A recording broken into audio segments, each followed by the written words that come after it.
Goodbye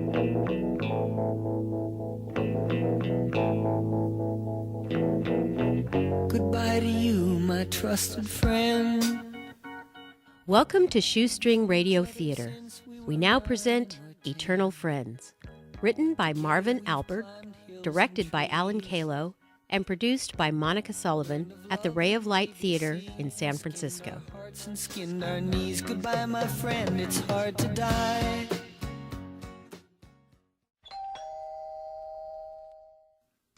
Marty, Hi, Steve. you're early. I could come back. Don't be silly. It's just that Annie is taking a nap, but I'm glad you're early. I've missed you. I've been kind of busy lately, but I did call several times and couldn't reach you. What's going on? I've been kind of busy too, but you're here now. Have a seat. Do you want a drink? Did I ever turn one down? Scotch. I know. Scotch, one ice cube. Okay. Tell me, what's with you? You sounded terrible on the phone.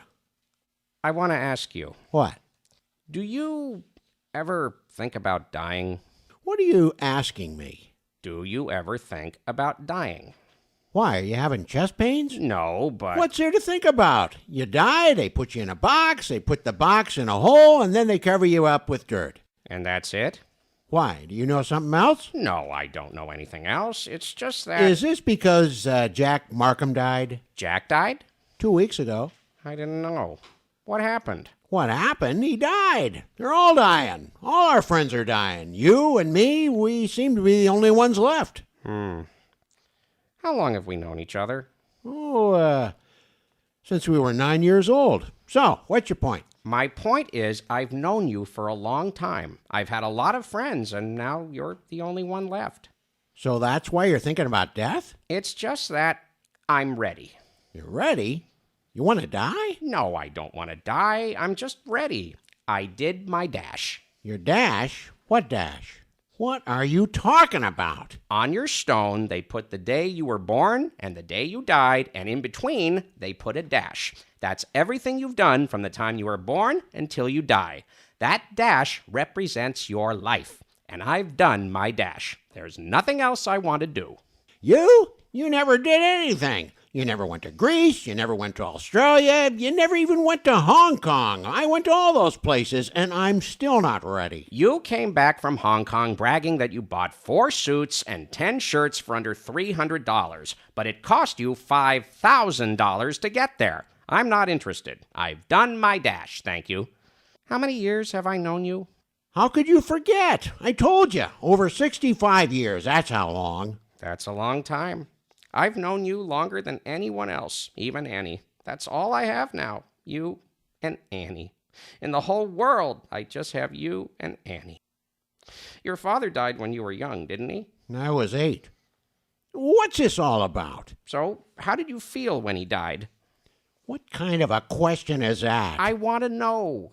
I was a kid. I had no idea what was going on. I knew that my father had gotten very thin.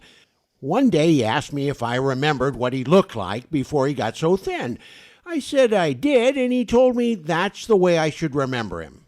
He died that night. I used to make things up in my mind like he was on a secret mission and we'd be back one day. It took me years to fully accept it. Okay, enough of this. What the hell is going on with you? What's wrong? It's Annie. What about Annie? She's dying. What? When?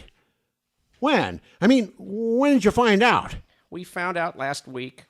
They say she has a couple of months at the most, and then she'll be gone, and I am going to go with her. What do you mean you're going to go with her? What are you saying? In 50 years, Annie and I have never been apart. Every day in the store, every night at home, never apart. Just the two of us. No children, no brothers or sisters, just Annie and me. And, of course, you. When Annie dies, I'm not going to sit around and wait for you to leave me too. I've done my dash. I'm going to go with Annie. You are crazy. Listen, when Gladys died, and even when what's-her-name ran away with the butcher, I thought my life was over. But you know that my life went on. I'll be here with you. You'll make it, and life will go on. So don't talk crazy. That was different. You have children. You have grandchildren who love and need you.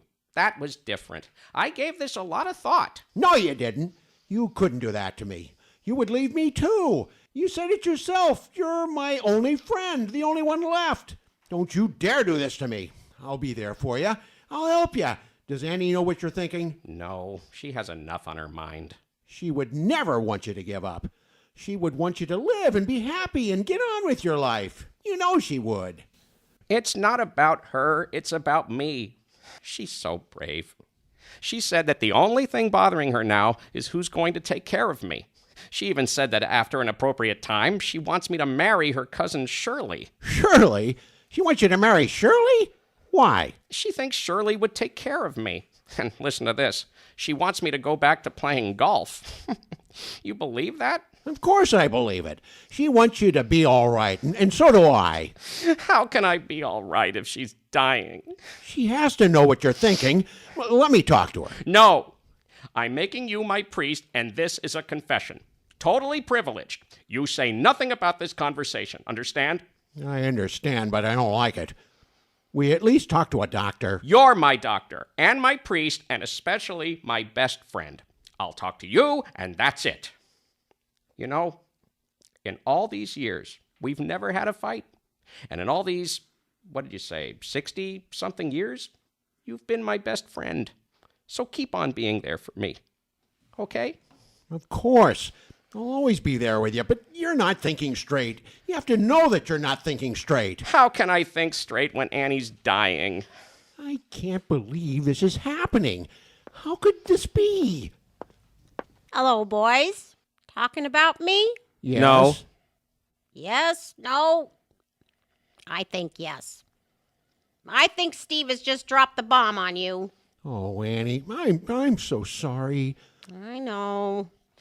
We all have a time when our meter expires. One of us had to be the first to go. When you think about it, it's not so sudden like when you die in your sleep, or too lingering when you end up begging for death. This way I have time to say goodbye, and according to the doctor, go with dignity. The only thing that worries me is who's going to take care of my two guys. Annie, you were amazing. Hello? Oh, yes. I'll be right over. That was the drugstore. Your prescription's ready. The doctor wanted you to start it right away, so I'm going to have to go and get it now. Are you going to be all right, Annie? Marty, you're staying, right? You invited me for dinner, didn't you? I'll be here with Annie. You go. I'll be back as soon as I can. Go already. You are the brave one. I'm glad we have a few minutes alone. There's something I have to say to you. It's about that night at the beach house. Annie, I don't think... Oh, now let me talk. We had that one beautiful night together so long ago, and we never once spoke about it again. Annie, we were a little drunk. Maybe a lot drunk. Not really. We knew what was happening. I never forgot it, and I'm sure you never did either. And that's good. But I have to bring it up now. You may look at what we did as a betrayal to your best friend, but I look at what happened that night as a ceremony. A beautiful, sacred ceremony. A sort of wedding. It brought you into our marriage. It made the three of us one. Steve loves you, and I love you, and I know that you love me. Even before that night, I knew it. There are many types of love. Yes, there are many types of love. But I feel that the three of us have something very special. So when you and Steve lose this me, you'll both continue to have that part of me that can never be destroyed. Do you understand? Annie, I don't know what to say. I thought about that night so many times with many mixed feelings. Does Steve have any idea of what we did? I never said a word about it to him, and I have no intention of ever telling him. It will remain our wonderful secret. Nothing must ever come between the two of you. I need you to take care of him. He's going to need you. You will take care of him, won't you? You know that I will. I'm not supposed to tell you this, but Steve was kind of talking crazy before you came in. He sort of implied he might, Well, not want to be around after you're gone. What are you saying? Kill himself? I don't know, but that's what it sounded like, and he swore me to secrecy.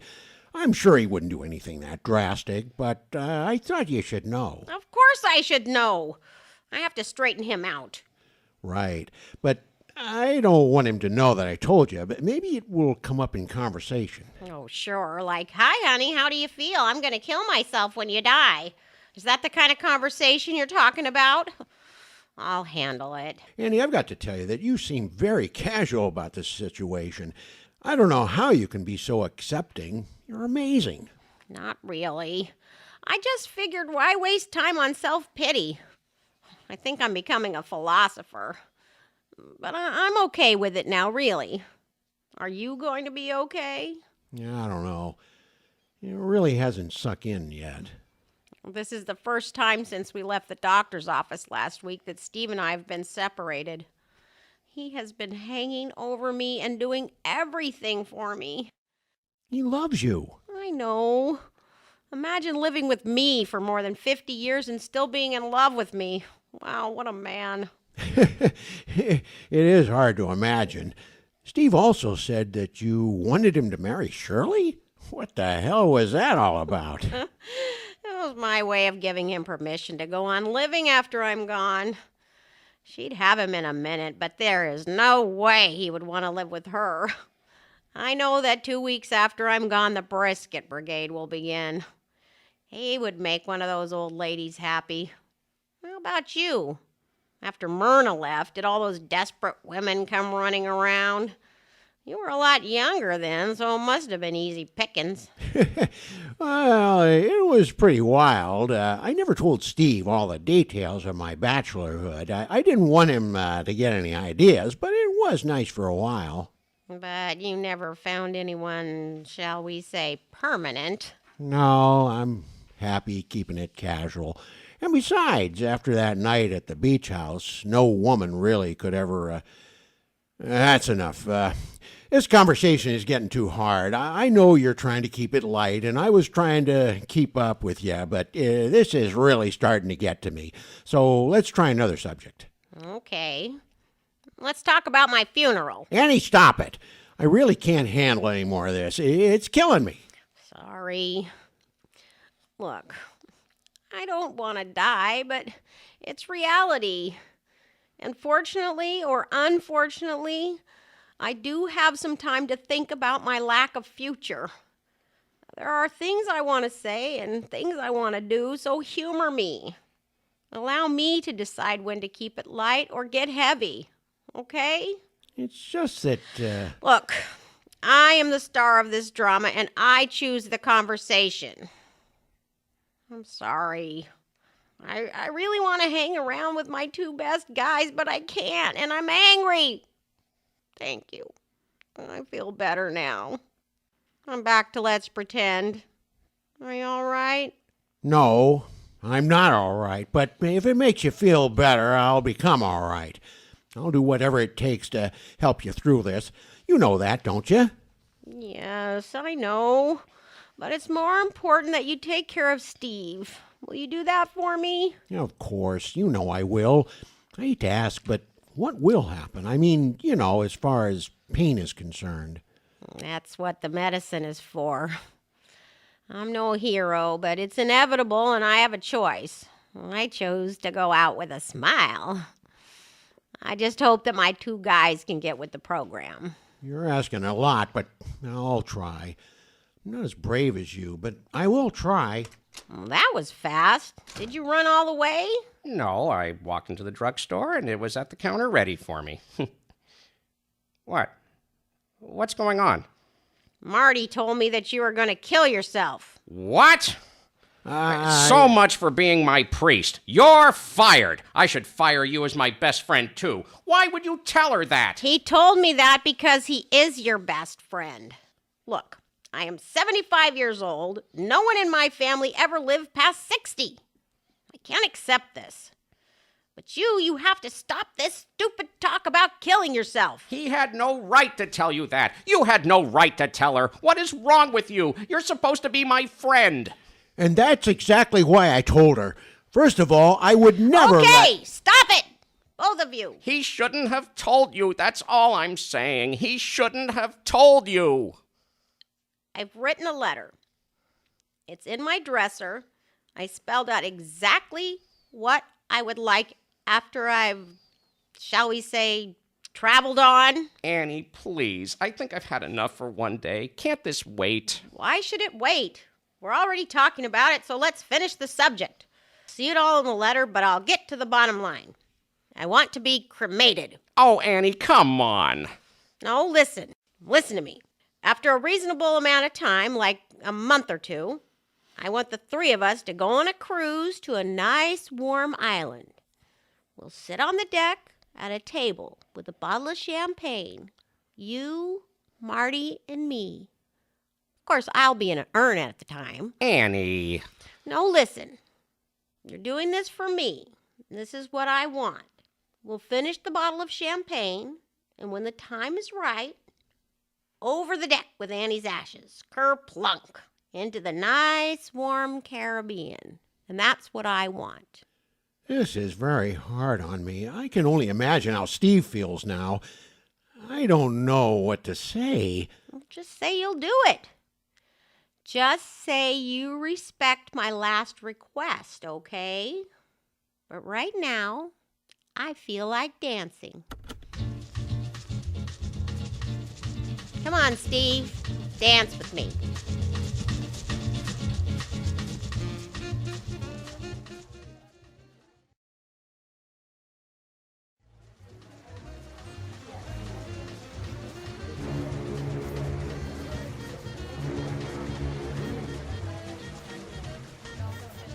I can't believe we're doing this. That Annie. I can't believe this. You can't?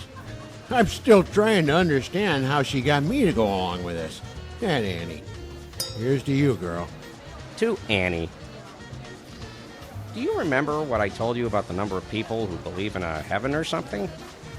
I remember. How can people believe that crap? Religious fanatics. That stuff was drummed into them since they were children. But in this day and age... Right, but there are a lot of people who believe that. Annie really thought her mother came to her one night and was there to take her, I don't know, somewhere. It was all that medication. You don't think there is something else, do you? I sure would like to. I can see why people believe it. It is comforting. Look at the way the sun is bouncing off the water. It's beautiful. I can see why she wanted her ashes sprinkled in the sea. What if there was? Was what? You know, something else. Maybe... Don't be silly. It's all religious mumbo-jumbo, like I've always said. Dead is dead. I guess so. But wouldn't it be nice? Did you hear that? Hear what? Nothing. From it there, it sounded like Annie's laugh. Yeah, I heard a laugh. It was coming from inside. But you're starting to act weird. It was a laugh, but not Annie's laugh. Just someone laughing. When do you think we should do it? I'm not in a hurry. You know, all in all, I'm really glad we took this cruise. Beautiful. It certainly is. A cruise has always been my favorite vacation. It's my first. I told you you never did your dash. I guess I was just talking out of my grief. My problem is, or at least was, that I believed in, and they lived happily ever after. A true romantic. Annie was my whole life. She was there when I went to sleep and when I woke up in the morning. A perfect couple. Plus one. Eternal friends, right? Eternal friends. You want to see the show tonight? We'll see how we feel after we, you know. Whenever you're ready. I'd like to wait a little longer. It's just so peaceful. Annie would have loved to have been with us. She is. I'd love to believe that. Do you think she believed it when she said, We'll sit on the deck at a table with a bottle of champagne. You, Marty, and me. Of course, I'll be in an urn at the time. She almost had me believing that. really? No. Cynic. Someone call me. No. I didn't hear anything. It sure sounded like someone from out here called my name. Okay. Anyway, how are you two guys doing on this beautiful day? Great. Fine. Great. Oh, what a day. Look at the way the sun is bouncing off the water. I just said the same thing. It's really weird. Just a few minutes ago. Didn't I, Marty? Yeah, just a few minutes ago. Weird. Anyway, my name is Claire. Hi. Hi. Is someone sitting with you, or is that wine for me? Actually, no. It's very complicated. Please sit down. I'll try to explain. I'm ready. Give us a minute, Claire. We'll be right back.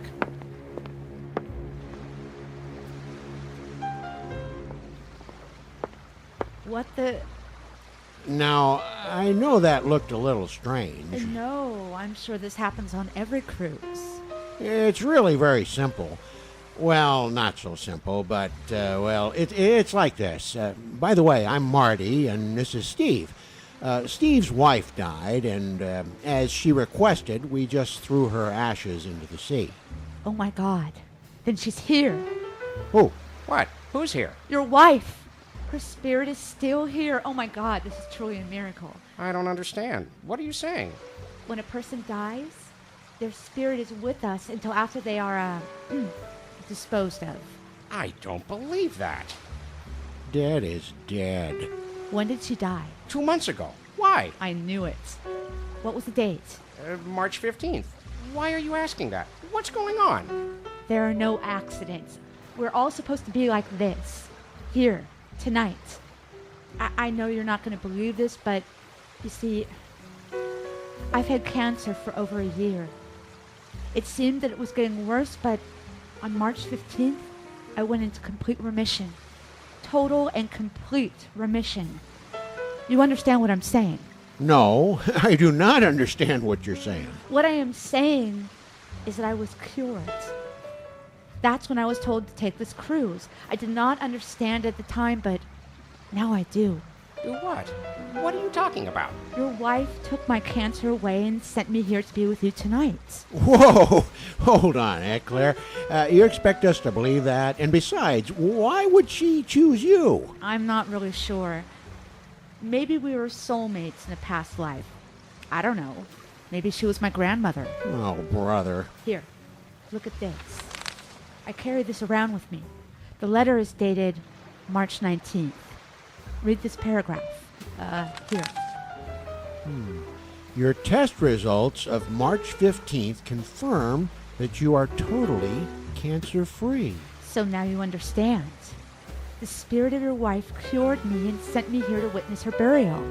You've got to be kidding. I'm starting to believe her. Annie is here. I can feel her. Oh, come on. You can't really believe that. She's one of those religious nuts, excuse me. I mean, one of those people that believe that you live on in another dimension after you die. One of the majority of people. Of course I believe it. I've had messages from many of the departed, and once you've had personal contact, no one ever can convince you otherwise. We just jumped from weird to beyond ridiculous. No. Tell me more. What do you mean, personal contact? Look, there are hundreds, maybe thousands of people that believe that flying saucers are real and that people from outer space exist. Oh, brother. Go on, please. What I'm saying is that most of those people had no first-hand knowledge in their existence, but somehow they believe it.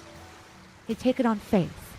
Here we go. But suppose you actually had contact with someone from outer space. You would know that they exist.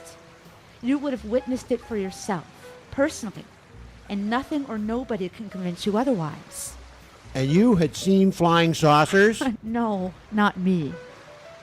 What I have seen and heard is evidence that life goes on after death. And since I have personally had the experience, nothing can convince me that I am wrong. Wow. What was your experience? For many years now, I've gotten messages from people I knew who had passed on. They usually come to me when I'm asleep. Right. That's called dreaming. No, there's a difference. It's subtle, but I always know whether it is or it's not a dream. They're always passing on information to help me with something I need. The night before my wife died, she said she saw her mother. Does that make any sense to you? Of course. She was telling her wife that the end is near. She was getting ready to take her. That's the way it works. Oh, come on. That's really reaching. You're not buying this, are you, Steve? What kind of messages do you get? She doesn't get any messages. It's all in her head. Please forgive my friend. I'm very interested. Would you like some champagne? Oh, yes. Thank you. Tell me more about the messages. For many years now, I've kept a journal and I write down everything that comes to me from this other dimension. Wise words that have convinced me that life goes on after death in this world. There is no other world. Not true. Okay. Suppose it is true that when you die, you go to this wondrous place where everything is peaceful and full of joy. How is that going to change things? Without that knowledge, life would be futile and death would be feared. I don't fear death. Even when they told me how sick I was not afraid. We are here and then we go somewhere else. To me, that's very comforting. But there's no proof. Until you experience a miraculous occurrence, you just have to choose to believe. That's where faith comes in. Now we're back to religious mumbo-jumbo, and that's what I do not believe in. Suppose you're wrong, Marty. So I'm wrong.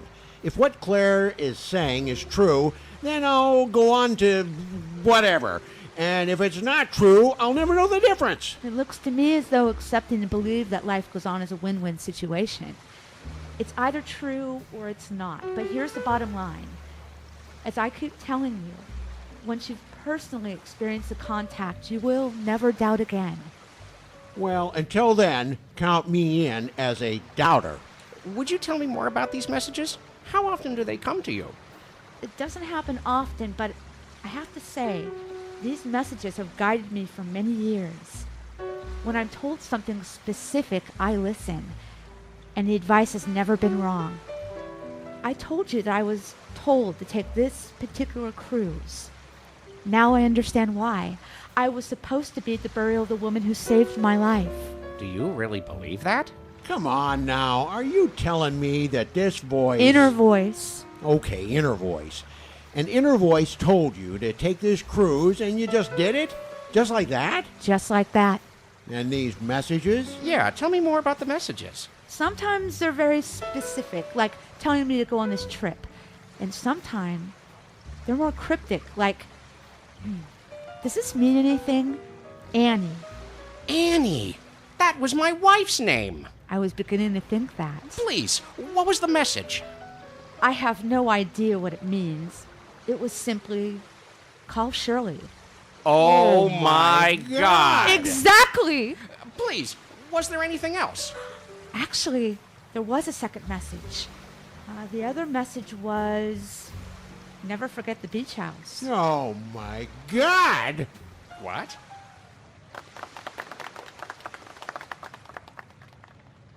Hey guys, let's have a toast to Annie and good friends. Good friends? Not just good friends.